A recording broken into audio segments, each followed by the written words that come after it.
नमस्कार आणि गंगा एज्युकेशनमध्ये आपलं पुन्हा एकदा हार्दिक स्वागत आहे. या प्लॅटफॉर्मवर तुम्हाला विधिक क्षेत्रातील महत्त्वाचे विषय, कायद्यांशी संबंधित स्पर्धा परीक्षांची तयारी, महत्त्वपूर्ण कायदेशीर तथ्य आणि विधीचा इतिहास याविषयी सुस्पष्ट आणि शिस्तबद्ध मार्गदर्शन मिळेल. क्रिमिनॉलॉजीच्या या लेक्चर सिरीजमध्ये आज आपण डिस्कस करूया न्यूरोकेमिकल्स अँड क्रिमिनल बिहेवियर. आजच्या या एक्सप्लेनर अँड ॲनालिसिसमध्ये आपण biological and psychological approaches to criminal behaviour एकदम डिटेलमध्ये समजून घेणार आहोत. ट्रेडिशनल थिअरीजच्या थोडासा पुढे जाऊन आपला ह्यूमन ब्रेन आणि सायकोलॉजी ॲक्च्युअलमध्ये क्रिमिनल बिहेवियरला कसे इन्फ्लुएन्स करतात हे आपण आज डिकोड करणार आहोत. खूप इंटरेस्टिंग टॉपिक आहे, तर चला सुरू करूया. आजचा आपला अजेंडा एकदम क्लिअर आहे. आपण सुरुवात करूया इंट्रो टू इंटरडिसिप्लिनरी क्रिमिनॉलॉजीपासून, त्यानंतर neurochemicals and crime, childhood disorders to crime, anti social personality and traits, criticism and legal relevance आणि शेवटी एक क्विक एक्झाम रिव्हिजन समरी. एकदम एक्झाम क्रॅकर ब्रेकडाऊन असणार आहे हा, ज्यामुळे एक्झॅक्टली समजेल की स्कोरिंग पॉइंट्स कसे कव्हर करायचे. Okay, let's dive into this. Section 1, intro to interdisciplinary criminology.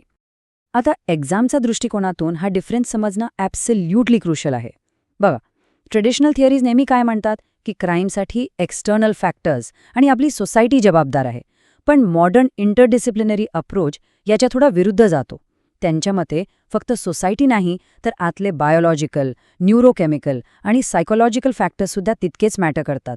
म्हणजेच क्रिमिनल बिहेवियरच्या मागे ब्रेन केमिस्ट्री आणि पर्सनॅलिटीचा खूप मोठा वाटा आहे, हे लक्षात घेणं गरजेचं आहे. Moving on, section 2, neurochemicals and criminal behaviour. आता हे दोन नाव पक्के लक्षात ठेवायचे आहेत, एलियट आणि ब्रनर. एक्झामिनर पेपर्स चेक करताना हीच नावं आणि सायटेशन शोधतात मार्क्स डिनाय करण्यासाठी. यांनी काही एसेन्शियल न्यूरोकेमिकल्स आयडेंटिफाय केले आहेत, जसं की मोनोअमाइन ऑक्सिडेज, ज्याला आपण MAO म्हणतो, एपिनेफ्रिन, नॉरएपिनेफ्रिन, सेरोटोनिन आणि डोपामिन.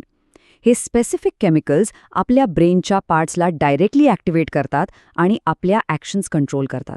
आता सर्वात इंटरेस्टिंग कॉन्सेप्टकडे वळूया. सेरोटोनिन आणि डोपामिनमधला फरक एक्झॅक्टली आहे तरी काय?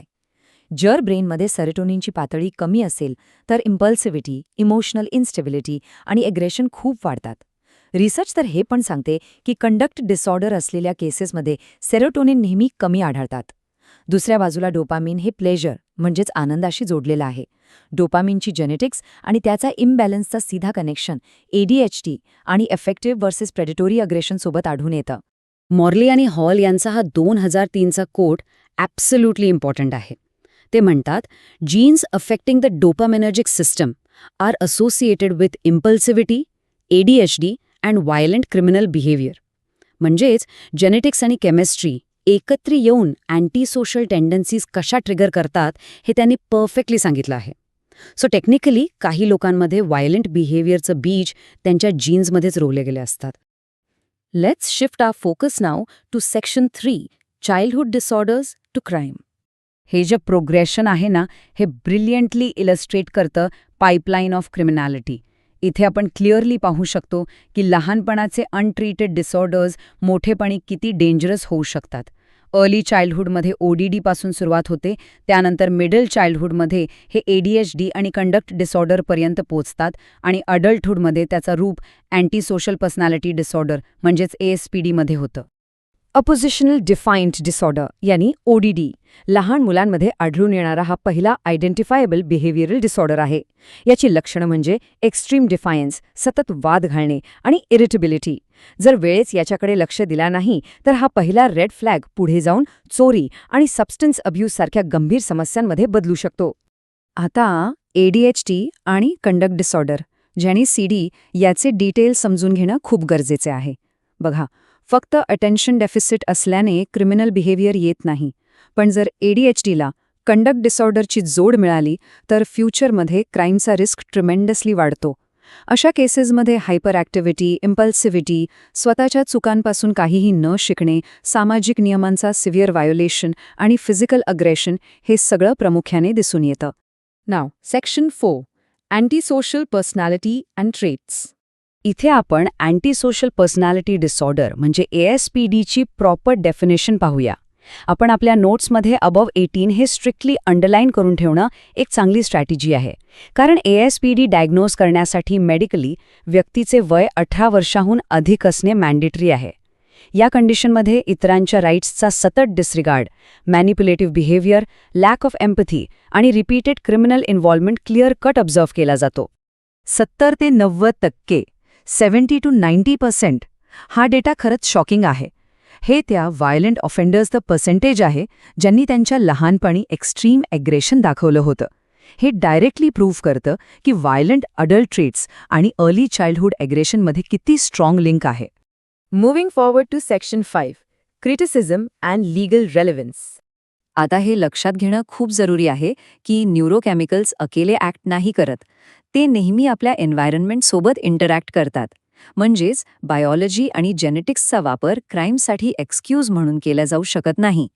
पण मॉडर्न लीगल सिस्टमच्या दृष्टिकोनातून याचा अर्थ असा आहे की इंडियन लॉने फक्त पनिशमेंट यानी रेट्रिब्युशनवर फोकस न करता अर्ली इंटरव्हेन्शन, प्रिव्हेन्शन आणि ऑफेंडरच्या रिहॅबिलिटेशनवर जास्त ध्यान दिला पाहिजे. Let's move to our final section, quick exam revision summary. एक्झामसाठी हे समरी पॉइंट्स मेमोराइज करणं खूप हेल्पफुल ठरेल. सो पटापट रिवाइज करूया. फर्स्ट, ब्रूनर, इलियट आणि मॉर्लीचे सायटेशन्स पेपरमध्ये जरूर इन्क्लूड करायचे आहेत.